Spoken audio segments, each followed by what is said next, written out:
What's going on, guys? JSO here, and damn it, it's a great day out. And today I'm going to talk about basically the maintenance that I've gone through owning the BMW E46 323i throughout the last basically 2 months. It's been great to me, but I've dropped some money on it. I mean, obviously it's a little bit high on miles, but I'm going to basically explain what I've had to spend and the process that I had to go through.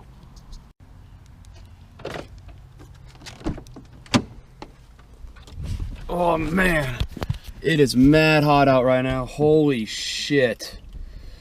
Just let this car start up. Get the AC going. Woo! Alright, so once we get on the road, I'll talk about what I had to do for maintenance wise. See you in a sec. What's going on, guys? So clearly, not everyone's E46s are going to have these issues. I mean, every single E46 is going to have different ones, but these could obviously come up, and I could basically explain how much it cost. So I'm on a little bit of a bumpy road, so the camera's going to be up and down a little bit. But, so when I first bought the car, I knew I was going to have to put some money into it. So I got it knowing that there was an oil leak, and I didn't realize how bad it was. So I got a call from a mechanic, and he basically said that I need to get a whole new gasket, head gasket, whatever, or replace it because it was completely covered in oil. And so that price was around 800 bucks right out of the gate, like maybe a week into the car. One day I looked under the car, and it was dripping. On rainy days you'd see the little rainbow colors and stuff.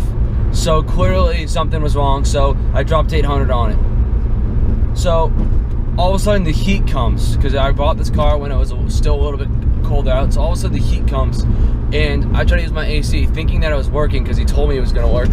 Oh, okay, it's good. Thinking it was going to work, and it didn't. So AC was completely shot. I need a whole new AC compressor.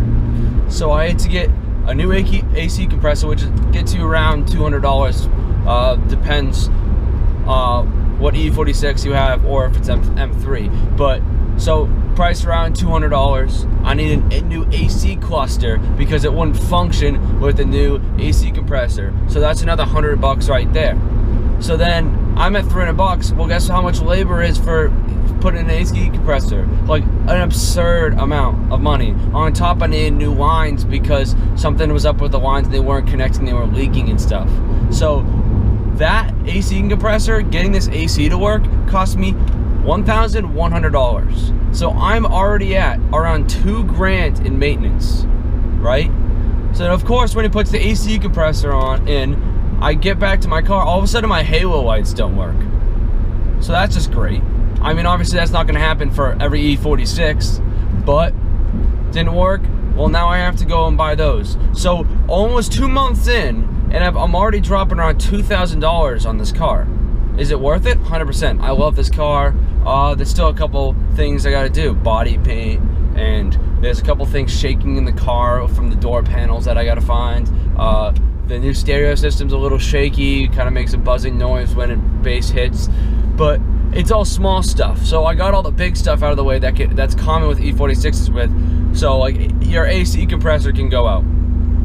And then, or your car might have an oil leak. Like, you never know, right? So basically, in the last 2 months, I've paid $2 grand. Not too bad, obviously.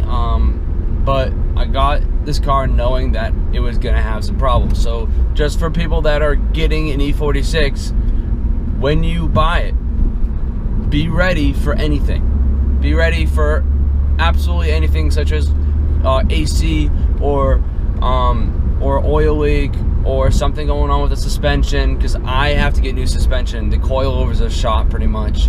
So it's a process, but it's going to be worth it in the end. This car is going to be an amazing job. Of course, headers are getting tossed in very soon, but overall, that's how much it is. So this little clip might be jumping in the middle of me talking, so sorry about that, but I also left out something. So I have to get a new timing belt as well, because this car has nearly 200,000 miles on it. It needs to get a new timing belt. It's dry. I went to my mechanic and he said I have a dry timing belt. That's why it squeaks. So I have to get a new timing belt, which is on top of a list that possibly could go for E46. They told me it could be around $200, $300. They don't know yet. So just on top of everything else that I've spent, so around $2,000, toss on another $300. I'm already in around $2,500 right at the start of the car. Not terrible, but I'll deal with it. So thank you guys so much for watching. Headers video coming up soon, just like I said, and car meets coming up too. There's a lot of in store. I have a couple stories about different cars that I was gonna get, and then they screwed me over. I got scammed. I'll reveal that car in a couple videos soon. But that's basically it, guys. So thank you so much for watching. I'll see you in the next one.